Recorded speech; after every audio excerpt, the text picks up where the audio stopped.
Hare Krishna everyone, welcome back to the reading of Dialectic, Spiritualism, Vedic Views on Western Philosophy by His Divine Grace Srila A.C. Bhaktivedanta Swami Prabhupada. And this is Shravanam Diaries podcast. I'm your host Sulalita Devidasi at your service. Yes, so we are continuing with chapter entitled Aristotle.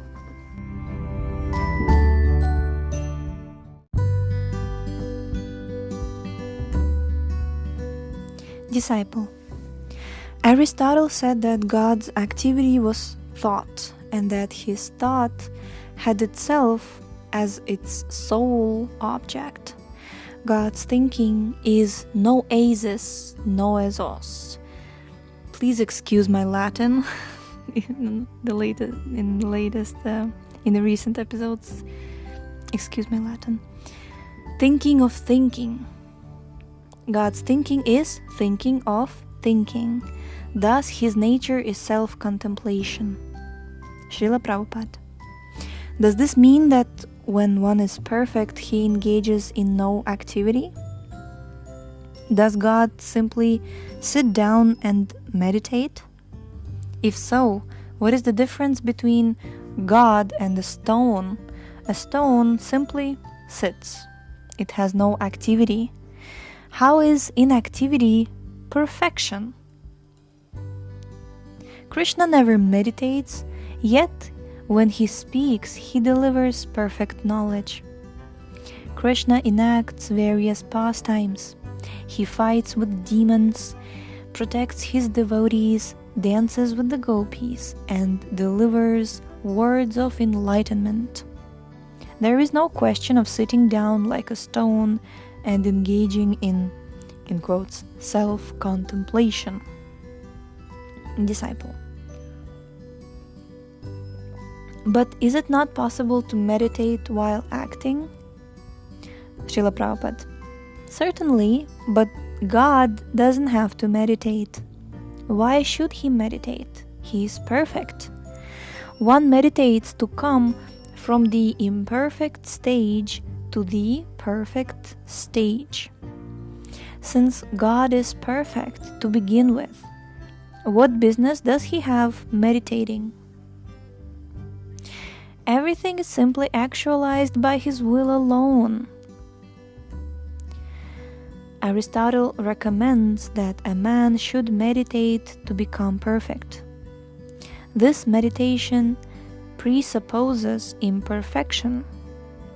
Contemplation is recommended for conditioned living entities, but we should understand that God is never conditioned or imperfect.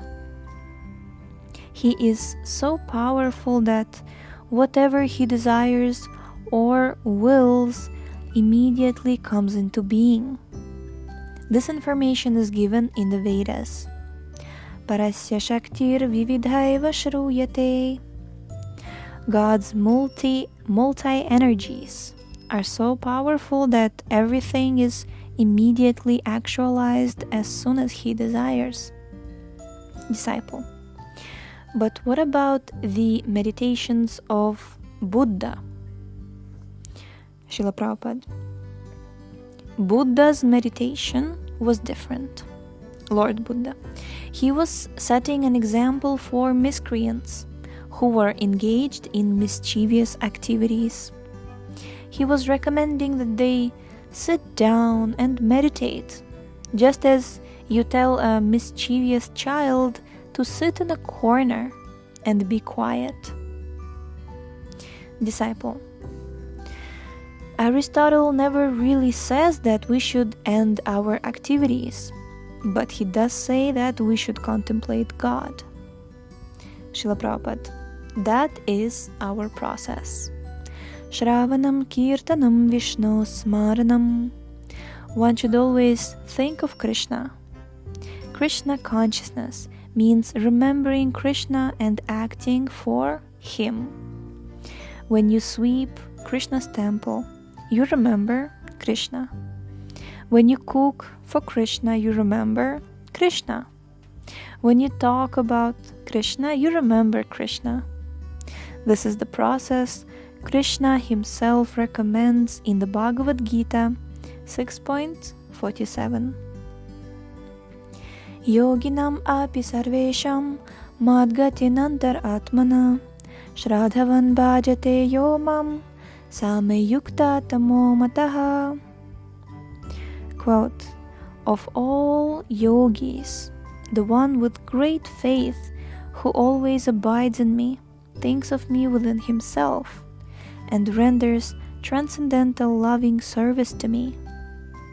He is the most intimately united with me in yoga and is the highest of all. That is my opinion. Unquote. Disciple. Aristotle reasons that if God were to know changing things, it would entail change in God himself. Thus it seems that Aristotle's God has no knowledge of the world. This means that he cannot return the love he receives. He neither loves nor cares for mankind. Srila Prabhupada. What kind of God is this? Yeah. If one knows nothing of God, one should not speak of God. God certainly reciprocates with his devotees. As we offer our love to God, he responds and cooperates accordingly. In the Bhagavad Gita 4.11, Krishna says, Ye yatha mam prapadyante tam stathaiva bhajamyaham mama vartmanu vartante manushyah partha sarvasha. Sarvasha. Quote, as all surrender unto me, I reward them accordingly. Everyone follows my path in all respects, O son of Pritha. Unquote.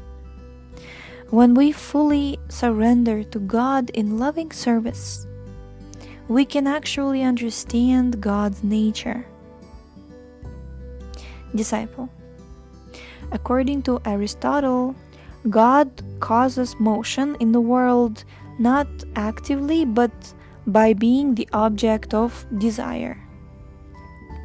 He moves the world the way the beloved moves the lover. In spite of his being the supreme object of thought and desire, there is no mention of his being a person. On the contrary, he seems to be merely a sort of consciousness that has no object save itself. Srila Prabhupada. It appears that Aristotle is a Mayavadi, an impersonalist. One has to speculate if one does not receive perfect knowledge from God himself. Disciple. But at least the idea of God's moving the world by attraction shows some idea of God as the all-attractive. Srila Prabhupada. Unless God is all-attractive, how can he be God? Therefore, the word Krishna, which means all-attractive, is the perfect name for God. God attracts everyone. In Vrindavan, he attracts his parents, the cowherd boys and girls, the animals, the fruits and flowers, the trees, everything. Even the water was attracted to Krishna. The 10th canto of Srimad Bhagavatam describes how the water of the river Yamuna would become stunned in ecstasy and stop flowing as soon as she saw Krishna. Disciple. Aristotle had the idea that God was totally unified without duality. In what way would you say that God's thought and his activity are one? Srila Prabhupada. God need only think of a thing in order for that thing to be created or actualized. God's thinking feeling and willing and acting are the same. Because we are imperfect, when we think of something, it may or may not happen. But whenever God thinks of something, it takes place. Because Krishna thought that the battle of Kurukshetra should take place, there was no stopping of it. There was no stopping it. At first, Arjuna declined to fight, but Krishna plainly told him that whether he fought or not, almost all the warriors there were destined to die. He therefore told Arjuna to become his instrument and take the credit for killing them. No one can check what God decides. It doesn't matter whether you help God or not, but it is your interest. It is in your interest that you become his instrument. Disciple.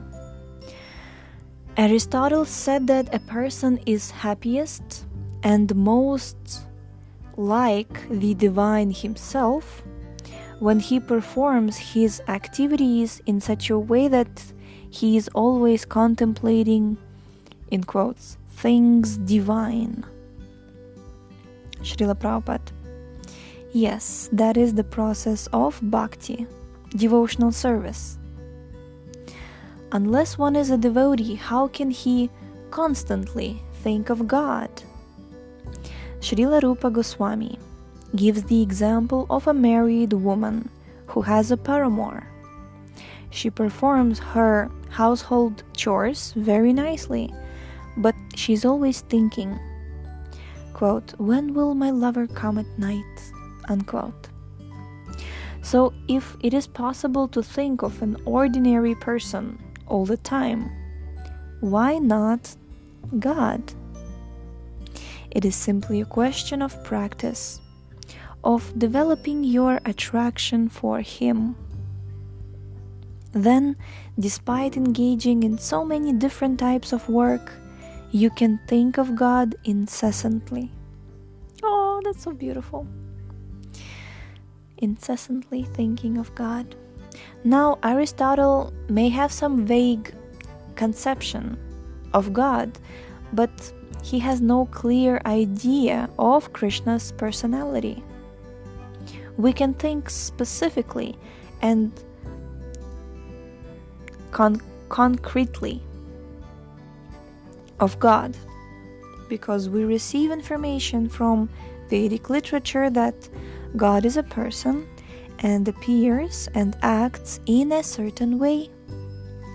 In the Bhagavad Gita, it is stated that impersonalists experience a great deal of trouble because they have no clear idea of God.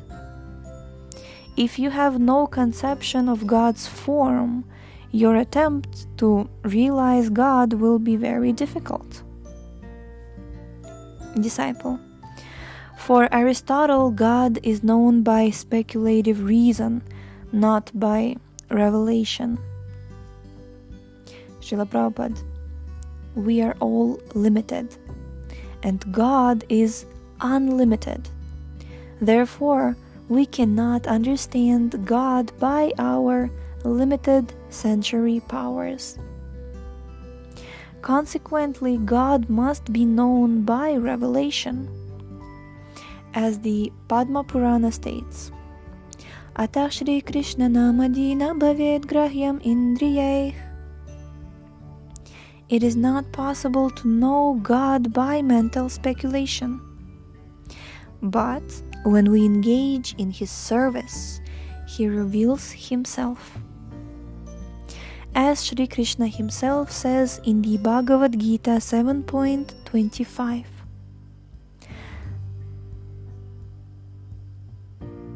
Naham prakashah sarvasya yoga maya samavritah mudhoyam na bhijanati lokamam majamavyayam. Quote, I am never manifest to the foolish and unintelligent. For them I am covered by my internal potency, and therefore they do not know that I am unborn and infallible." Unquote. It is a fact that unless God reveals himself, he is not known. Therefore, he appears, and great authorities like Vyasadeva, Narada, Shukadeva Goswami, Ramanuja Acharya, Madhavacharya, and Chaitanya Mahaprabhu, great scholars and transcendentalists, accept him as he reveals himself. Arjuna saw God face to face, and he accepted him. When we are freed of ignorance by our service to God, God reveals himself. Jai. Thus, chapter 3 is completed. Haribol.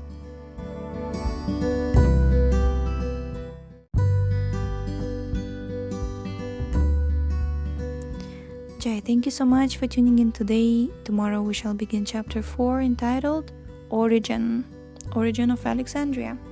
So stay tuned for that, and if you would like to read this book on your own and also share it with your friends, please visit our website shravanamdiaries.com. The link is in the description. Over there you will also find episodes, timeline, books catalog, biography of the author, and much more. Yes, so we shall see you next time. Hare Krishna.